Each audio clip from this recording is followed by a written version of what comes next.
महत्व। संस्कृत भाषा का साहित्य अनेक अमूल्य ग्रंथ रत्नों का सागर है।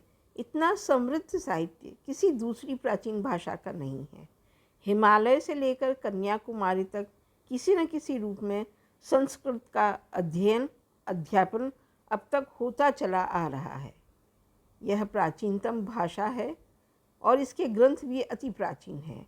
भारत के सांस्कृतिक, ऐतिहासिक, धार्मिक, आध्यात्मिक, दार्शनिक, सामाजिक और राजनीतिक जीवन एवं विकास के सोपानों की व्याख्या संस्कृत वाङ्मय के माध्यम से आज भी उपलब्ध है। ऋग्वेद संहिता प्राचीनतम ग्रंथ है। इस ग्रंथ के कारण आज भी समस्त वेदों को अति पौराणिक और प्राचीनतम माना गया है। लौकिक संस्कृत साहित्य। लौकिक साहित्य में वाल्मीकि व्यास से लेकर वात्स्यायन भरत मुनि तक सभी मनुष्यों का सम्मान उनके द्वारा प्रतिपादित ग्रंथों से होता है।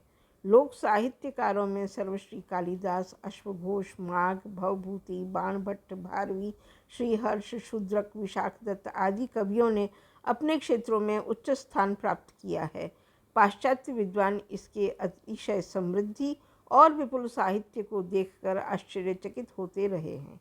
इसी कारण भारतीय मनीषियों ने इस भाषा को देववाणी के नाम से सम्मानित किया है। संस्कृत साहित्य की जानकारी की उपादेयता या आवश्यकता। आप सभी श्रोतागण यह मान करना अचंभित हों कि यह संस्कृत साहित्य और उसके कवियों के वर्णन से किसी को क्या लाभ होगा। निश्चित प्रश्न समीचीन है, परंतु BEd, TGT, PGT, JRF, UGC NET आदि अनेक प्रश्न पत्रों में इस विषय पर प्रश्न पूछे जाते हैं। अतः नटशेल में इसके साहित्य और साहित्यकारों की जानकारी होनी चाहिए। संस्कृत की प्रतियोगी परीक्षाओं के लिए अत्यंत लाभप्रद है। यह गणित विषय की तरह वेरी स्कोरिंग सब्जेक्ट है। जर्मन देश का संस्कृत भाषा के प्रति प्रेम। जर्मन के 14 विश्वविद्यालयों और 1200 स्कूलों में संस्कृत को अनिवार्य रूप से पढ़ाया जाता है, क्योंकि यह कंप्यूटर भाषा की तरह मानी गई है। यानी Sanskrit is a computerised language.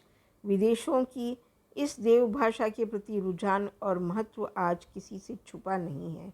अपने कैरियर को बनाने में इस भाषा की जानकारी की उपयोगिता को गूगल के द्वारा दी जा सकती है। विश्व पटल पर अब यह एक नई टेक्निकल लैंग्वेज के रूप में बनकर उभर रही है।